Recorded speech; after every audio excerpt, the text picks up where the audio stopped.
This will be the Mosfet upgrade on the Maker Select IIIP, which is the same as the Wanhao i3 Plus. We have the Mosfet module, some pre-cut wires,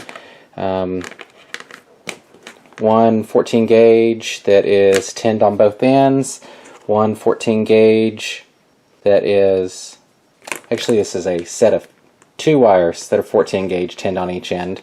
2 wires with spade and tinned on each end, and 18 gauge, a set of those that are tinned on each end, and you have a choice of either using XT60 connectors or butt connectors. You need 2 6mm nylon spacers, and then I've got 4 bolts that fit with the spacers that'll be used to connect the module into the control panel. I've already removed the control panel once completely from the unit. Everything's been disconnected, and I added 2 holes that'll allow the module to fit into the corner, the only space it is. As you can see, the module had to be cut down a little because if you watch the other video, it's a little bit too big by about 2 millimeters, so I chopped it by about 5 just to make sure there's clearance on either end. Okay, it's going to be best if you pre-wire everything, because of the fitting in here. When this is attached, there's very little room and you won't be able to connect the wires to it without removing the module. So to save yourself from having to redo it, just go ahead and wire everything in place to begin with. If you're going with the Tri-Gorilla, you'll be using the 2 on the right side to attach to the hotbed connector. Make sure positive is connected to positive and negative is connected to negative, or you are probably going to have a bad day. So the 18 gauge set of wires are the ones that lead back to the Mosfet that's currently existing on your hotbed. You need to make sure that you put the, again, negative to negative and positive to positive. It's usually easier to back these off as much as you can, which I didn't do the first time. They just slip right in, and you tighten the screw down, and then slip the positive in, and tighten that down. Before you leave a comment asking why I'm not using red and black wires, it's because I don't have any red and black wires. So, as long as you keep track of where everything is supposed to go, you won't have any problem. So we've got the bed connector attached. The next that we'll do is attach the spades. These attach to the power supply, so make sure that your negative that you're using, in this case I'm using the brown color is my negative. Slip those both in and tighten that down. Make sure these are in the power side. I wouldn't say torque them down to the point where you're going to destroy it, but they do need to be tight. The longer wire in this case, which goes to the actual hotbed, go ahead and connect your negative to negative and positive to positive on that side as well. Again, they slip right in. Tighten them down. I like to tighten both down somewhat, just basically snug, and then get a firm grip and tighten it not quite until it screams. And I'm going back over the powers again too, just making sure they're all equally tight. Okay, so when you're finished, you have all the wires connected to your, in this case, Tri-Gorilla or whatever Mosfet that you decide to use. To put this in, we've got the holes. In my case, I think I'm using M4s, and it's a 5mm. Slip that through in the nylon. just to keep with the fit and finish of the rest of the unit, I went with hex versions. That, and I prefer them because you can actually snug them down, unlike other options. Okay, I need something to hold the inside on this one. So you would probably want to use pliers. In this case, I'll just be using whatever I have available so I don't have to wander off again. Alright.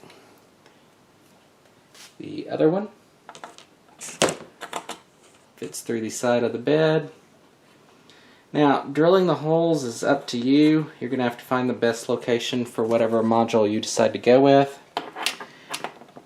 You do need to move the bed out of the way before you begin drilling, or you might have an ugly surprise when you flip it over.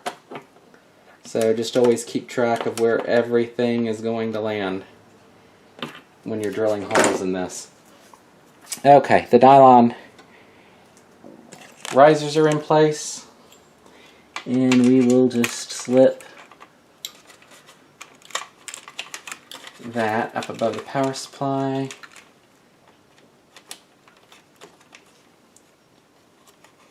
That up above the power supply, as much as it will let me at the time, for the current time.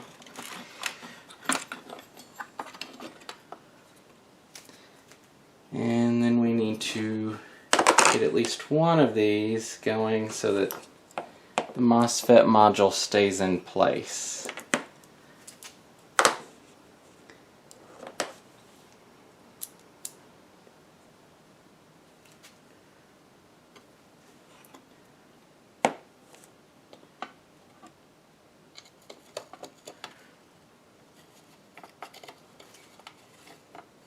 So I wouldn't tighten it down, just get it started, and then go for the second one. Get that in there, and as long as you lined up your screw holes properly, it should be easy and no trouble tightening everything up. You should use an Allen wrench on the other side. For the most part, it's locking in place okay. Okay, so that's in place. I'm going to go ahead and back these top wires off just a tad bit so that they're not under a continuous strain once it gets finished. Alright, so we have that in place. We have the wires for the power and for the heating bed coming down, and we have this one that we are going to route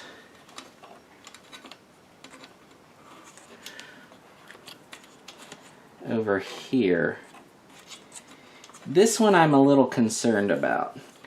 This might have to be checked periodically to make sure this isn't dropping down and getting cut on that. Most likely a zip tie. You can take care of it and tie it back up to the module and it should be okay. Okay, I'm going to stash these out of the way for a second. This is the existing power, or the heating bed connector. You'll need to remove these wires.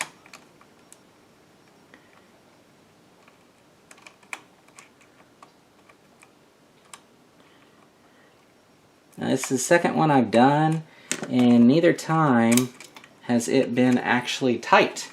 It's been rather loose both times. I'm not sure if that's the way it's supposed to be, or it just wasn't tightened down at the factory properly, but it has been loose both times.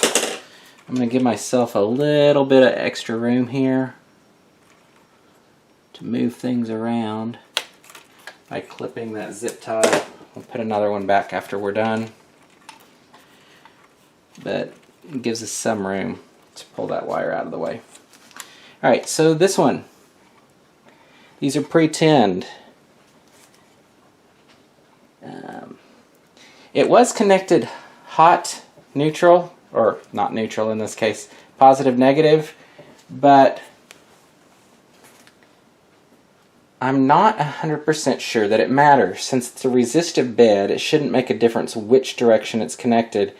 And on the Wanhao version, as you can see here, it is actually positive negative versus the opposite in this case.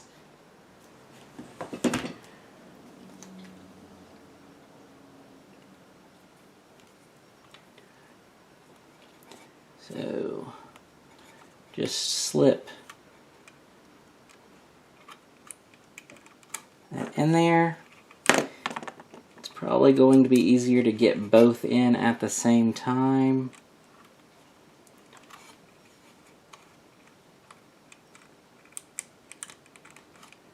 Or maybe not.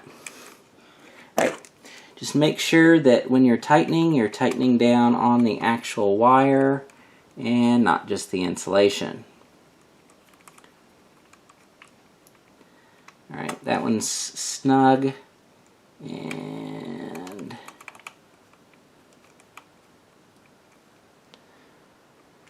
that one's snug. I'm going to tighten it just a tiny bit beyond that. And then I have been dropping it down in here. Okay, for the other side. Okay, so the heating bed, I'm going to go under all of that.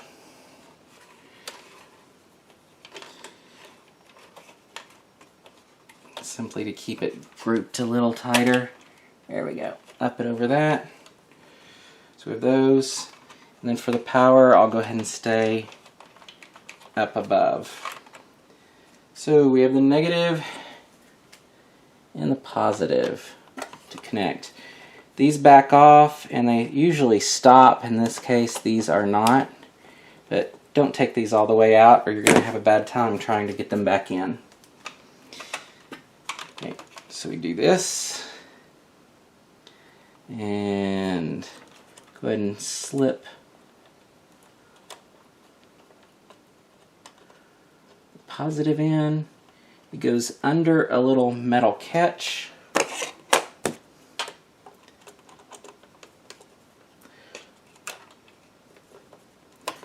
And then I'm just snugging it for now. And this one I'm actually going to run under here.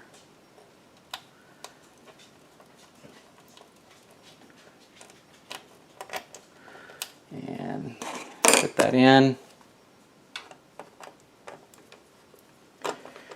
And tighten that one down.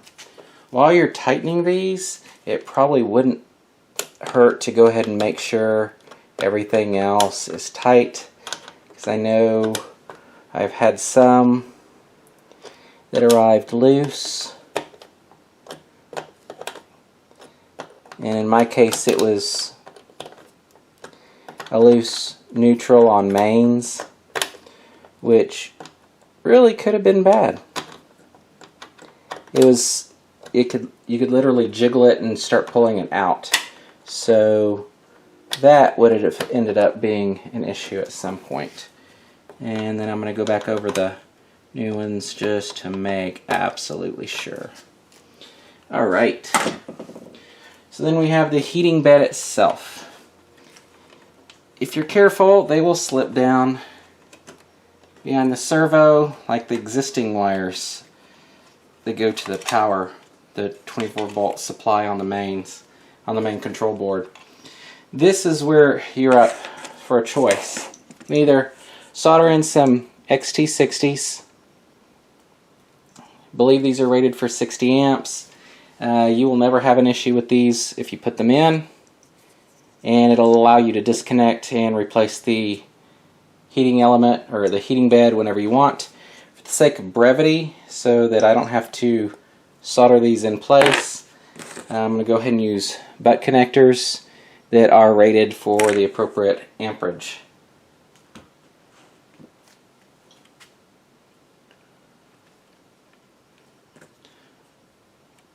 And again, be sure that you're following positive to positive, and negative to negative. Okay, so I'm going to go ahead and clamp down these butt connectors.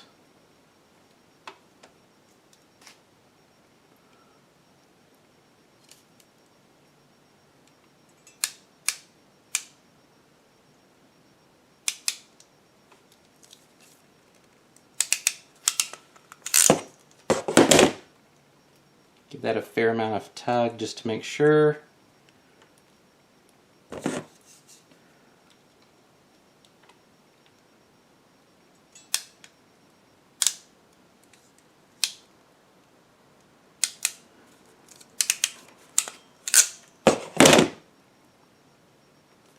Okay, and then make sure you're going positive to positive, negative to negative, yet again. Always. So in this case, the brownish color is our negative.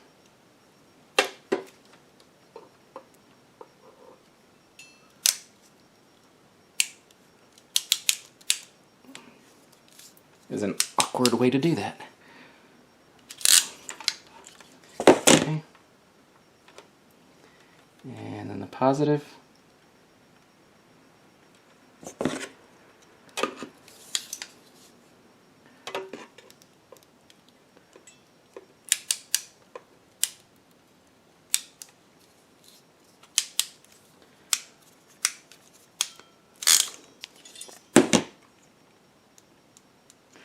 Do not use the cheap ones that come in the little sets that are just like a pair of pliers, kind of like wire cutters on them as well. They're not going to give you a good crimp as much as a ratcheting crimper. Anyway, check those again. Those are good. I've already double and triple checked all the wiring actually used. You go with, just to make sure you connected everything right, go with continuity meter. Positive, and I go ahead and go to the negative to make sure that there's not a short anywhere. There's our negative, and then the same with the heating bed, and then before you crimped it, or if you used XT60s, go ahead and check that again too, just to triple check that nothing is miswired. Okay, I went ahead and shrunk the heat shrink on those, and I'm just fitting these in there. Dropping those down there. Then just reattach, and we'll do a test as soon as I've got it flipped back over. Alright, so we powered it up, and we do a PLA at 40 degrees for the bed, and it's just going to be like an 8-minute print or so, so this will be quick and small. It's one of the little clips for filament. So, the magic smoke didn't come out, everything was wired properly, and we'll do this test print real quick to make sure everything's working, and then come back and do a 70-degree bed temp or so, just to make sure everything's working. To finish, we're at 96%.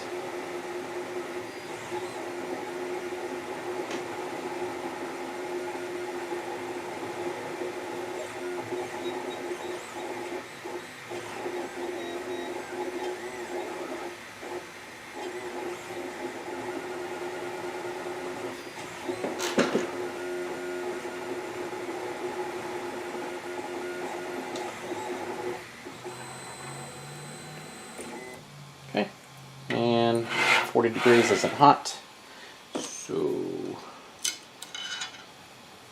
came right off.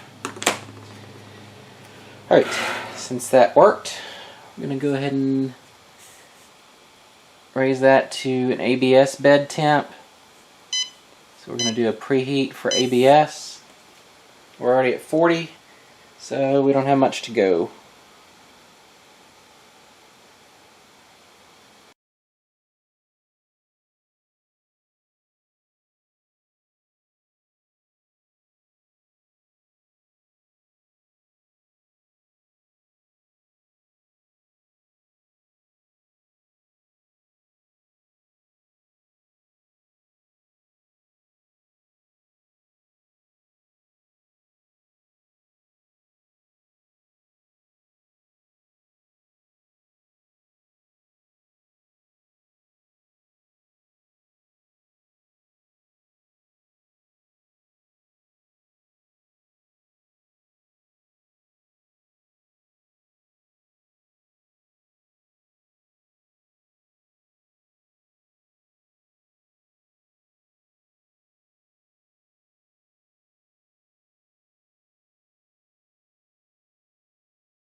And we're at 70 degrees, so I would call that a successful upgrade. See you next time.